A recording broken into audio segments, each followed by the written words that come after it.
अस्सलाम वालेकुम स्टूडेंट्स, उम्मीद करता हूँ आप सब लोग खैर वाफियत से होंगे। Mohammad Ahmad here and welcome to my YouTube channel the career train. आज की इस वीडियो में मैं आपको बताऊंगा कि पाकिस्तान के जो प्राइवेट डेंटल और मेडिकल कॉलेजेस हैं उसमें अप्लाई करने का तरीक़ेकार और उसका अपग्रेडेशन का तरीक़ेकार क्या है।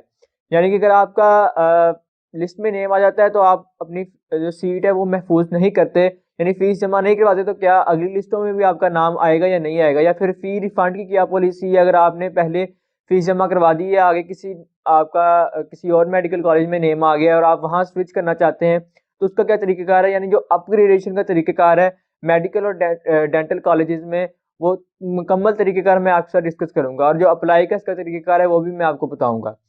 University of health sciences Lahore की जानिब से प्राइवेट मेडिकल और डेंटल कॉलेजेस की जो लिस्ट लगने जा रही है वो 8 फरवरी यानी बरोज़ सोमवार को लगेगी। ये लिस्ट जो है वो दो कैटेगरीज में लगाई जाएगी, नंबर 1 ओपन मेरिट और नंबर 2 फॉरेन सेट।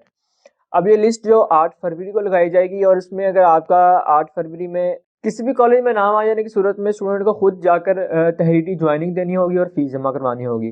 और अगर स्टूडेंट लिस्ट में नाम आने के बाद अपनी फीस जमा करवा देता है, चाहे कोई भी स्टूडेंट, अगर सपोज उसने बीडीएस और एमबीबीएस दोनों में अप्लाई किया हुआ है और उसका पहली लिस्ट में बीडीएस में नाम आ जाता है, तो उसको चाहिए कि वो अपनी जो फीस है वो जमा करवाए, अपनी सीट को महफूज करे। इस सूरत में जो अगली लगने वाली सिलेक्शन लिस्ट होगी उसमें उसके चांसेस होंगे कि उसका जो नाम है वो एमबीबीएस में आ सकता है। और ताहम अगर वो अपनी फीस जो है वो नहीं जमा करवाता, यानी उसका बीडीएस में नाम आता है पहली लिस्ट में या एमबीबीएस में आता है, और वो अपनी फीस जो है वो नहीं जमा करवाता, तो इस सूरत में उसका जो एडमिशन है वो सीरीज से ही कैंसिल हो जाएगा, और ना ही उसका अगले जो लगने वाली जो सिलेक्शन लिस्ट है उसमें कोई उसका नेम आएगा।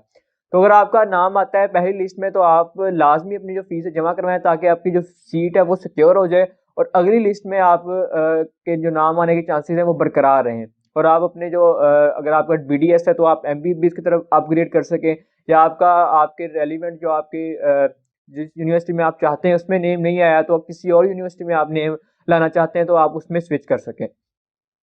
इसके बाद स्टूडेंट्स के माइंड में अक्सर ये सवाल आता है कि अगर हम अपनी फ़ीस जमा करवा देते हैं पहली लिस्ट में नाम आने के बाद, और अगर सेकंड में या थर्ड या ऑनवर्ड जो सिलेक्शन लिस्ट लग रही है उसमें हमारा किसी में जिसमें हम चाहते हैं उसमें हमारा नेम आ जाता है,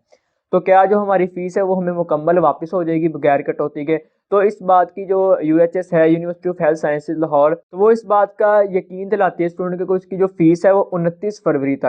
फरवरी तक आप कहीं भी अपना जो एडमिशन है वो कैंसिल करवाते हैं और नेक्स्ट दूसरी यूनिवर्सिटी में स्विच करते हैं, तो आपकी जो फीस है वो बगैर कटौती के मुकम्मल फीस आपको वापस की जाएगी। नेक्स्ट बात करें तो आपका जो नाम आएगा लिस्ट में वो आपके ऑर्डर ऑफ प्रेफरेंस के मुताबिक आएगा, जो आपने ऑर्डर सेलेक्ट किया है। यानी कि आपने ऑर्डर रखने के पहले सबसे ऊपर आपने ऑर्डर रखा है कि मैं चाहता हूँ कि इस यूनिवर्सिटी में मेरा नेम आए, फिर सेकंड थर्ड, इस तरह आपने ऑर्डर वाइज अपनी जो यूनिवर्सिटीज़ हैं वो सिलेक्ट करना होती हैं प्राइवेट में, तो आपके जो ऑर्डर ऑफ प्रेफरेंस है उसके मुताबिक ही आपका नेम आएगा। और सपोज करें अगर आपका पहली लिस्ट में नाम आ जाता है 10 में, आपने जो 10th नंबर पे जो यूनिवर्सिटी रखी है उसमें आपका मेडिकल कॉलेज जो आपने रखा है उसमें आपका नेम आ जाता है, और नेक्स्ट किसी लिस्ट में आपका नाम आता है फोर्थ वाले में, आप 10th से स्विच करते हैं फोर्थ में, मगर आपने जो आपका जो पहले नेम जो आया जिस भी मेडिकल कॉलेज में आपने उसकी फीस जमा करवानी है, उसकी अपनी सीट जो सिक्योर करनी है। अब दूसरे नंबर पे आपका चौथे नंबर पे आपने जो यूनिवर्सिटी रखी थी, जो आपने मेडिकल कॉलेज सेलेक्ट किया था उसमें नेम आ गया। अब आपकी जो फीस है आपकी वो ऑटोमेटिकली उस कॉलेज के अंदर ट्रांसफ़र हो जाएगी। आपने सिर्फ जाना है, फिजिकली जाना है और जाके अपनी जो उस यूनिवर्सिटी में या उस मेडिकल कॉलेज में अपनी ज्वाइनिंग दे देनी है। आपकी जो फीस है वो मेडिकल कॉलेज जो जिसमें आपका पहले नेम है, जिसमें हमने पहले फीस जमा करवाई थी, वो ऑटोमेटिकली दूसरे में उसको ट्रांसफ़र कर देंगे। हाँ, अगर आपने मतलब टोकन जमा करवाया है 10 लाख रुपए का यूएचएस को, यानी यूएचएस के अकाउंट में टोकन 10 लाख का आपने रखवाया हुआ है, तो कुछ यूनिवर्सिटीज़ होती हैं जिन्होंने ना बयान हल्फी दिया होता है यूएचएस को, उन यूनिवर्सिटीज़ की लिस्ट भी जो है पहली लिस्ट के साथ ही शो हो जाती है। जब पहली प्राइवेट लिस्ट लगेगी मेडिकल और डेंटल कॉलेजेस की, तो उसके साथ ही उन यूनिवर्सिटीज़ की लिस्ट भी शो हो जाएगी जिन्होंने बयान हल्फी यूएचएस को जमा करवाया होता है। तो इस सूरत में अगर आपका किसी ऐसी यूनिवर्सिटी में नेम आता है जिसने बयान हल्फी जमा करवाया होता है यूएचएस को, तो आप अपना जो 10 लाख की कटौती करके बाकी फीस जो है वो उस यूनिवर्सिटी को जमा करवा देंगे। यानी पहले आपने जिस यूनिवर्सिटी को जितनी फीस जमा करवाई है, अब नेक्स्ट आप जिसको करवाने जा रहे हैं, जिसमें आपका नेम आया, आप अपग्रेडेशन कर रहे हैं अपनी, तो उसमें उस सूरत में आप जो 10 लाख है वो अपनी कटौती कर लेंगे और बाकी इसको जमा करवा देंगे, और जो बाकी का 10 लाख है वो यूएचएस खुद ही उस यूनिवर्सिटी के अकाउंट में भेज देगी। अब दूसरा, अगर आपका किसी यूनिवर्सिटी में नाम आता है, आपने फीस जमा करवा दी, ठीक है, और उसके बाद कोई लिस्ट लगती है अपग्रेडेशन की, उसमें आपका किसी और यूनिवर्सिटी में नाम आ जाता है, मगर आप चाहते हैं कि मैंने अब इसमें करवा दिया और मैं इस मुतमईन हूँ, ठीक है, मैं सेटिस्फाइड हूँ और मैं यहीं पे पढ़ना चाहता हूँ। अब आप अपनी अपग्रेडेशन जो है वो नहीं करवाना चाहते, तो इस सूरत में आप क्या करेंगे, आप अपनी यूनिवर्सिटी में जाएंगे, जिस यूनिवर्सिटी में आपने फीस जमा करवाई है, वहाँ पे आप एक रिटन फॉर्म में आप उनको लिख के देंगे कि आप अब नेक्स्ट जो है वो किसी भी यूनिवर्सिटी में नहीं जाना चाहते और इसी में पढ़ना चाहते हैं, इसी में अपनी जो तालीम है वो जारी रखना चाहते हैं। तो इस सूरत में आपकी जो अपग्रेडेशन जो है वो नहीं होगी और आपका उसी यूनिवर्सिटी में जो है वो आप अपना जो है तालीम अपने MBBS या BDS अपना कंटिन्यू करेंगे। और अगर आप अपनी तहरीरी फॉर्म में या रिटन फॉर्म में उनको नहीं लिख के देते, तो इस सूरत में आपकी जो अपग्रेडेशन है वो जारी रहेगी और आपकी जो फीस है वो दूसरे मेडिकल कॉलेज में ट्रांसफ़र हो जाएगी। इसलिए आपने अगर उसी मेडिकल कॉलेज में रहना है, तो आपने तहरीरी फॉर्म में लाजमी उनको लिख के देना है कि मैं अब नेक्स्ट जो है अपना किसी भी जगह अपना अपग्रेडेशन नहीं करवाना चाहता और यहीं पर रह के अपनी जो तालीम है वो जारी रखना चाहता हूँ। अब इसके अलावा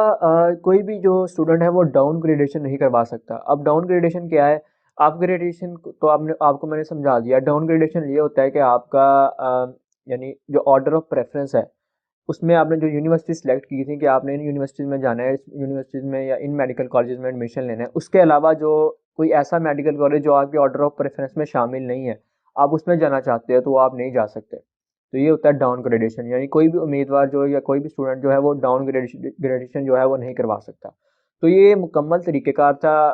यानी किस तरह आप अपनी जो दाखिला है जो अपना वो सिक्योर कर सकते हैं, अपनी सीट सिक्योर कर सकते हैं और अपग्रेडेशन किस तरह आप करवा सकते हैं। इसके अलावा भी अगर आपका कोई सवाल हो या आपके ज़हन में कोई कन्फ्यूजन हो तो आप कमेंट सेक्शन में पूछ सकते हैं। बाकी मैंने कुछ यहाँ पे आपको स्क्रीन पे कुछ नंबर शो हो रहे हैं, ये UHS university of health sciences के जो हेल्पलाइंस हैं, आप इस पर रब्ता करके भी उनसे अपग्रेडेशन के हवाले से या फिर जो अप्लाई के हवाले से पूछ सकते हैं। बाकी डिस्क्रिप्शन में मौजूद लिंक के थ्रू आप मेरा व्हाट्सएप ग्रुप ज्वाइन कर सकते हैं, जहाँ पे मैं पाकिस्तान भर की यूनिवर्सिटीज़ के हवाले से एजुकेशन अपडेट्स सेंड करता रहता हूँ। Universities admission, scholarships, internships, jobs के हवाले से आप अपडेट रहने के लिए आप मेरा व्हाट्सएप ग्रुप जो है ज्वाइन कर सकते हैं। उम्मीद करता हूँ आपको वीडियो पसंद आएगी। वीडियो को लाइक करें और मेरे चैनल को सब्सक्राइब कर दें और वीडियो को अपने जो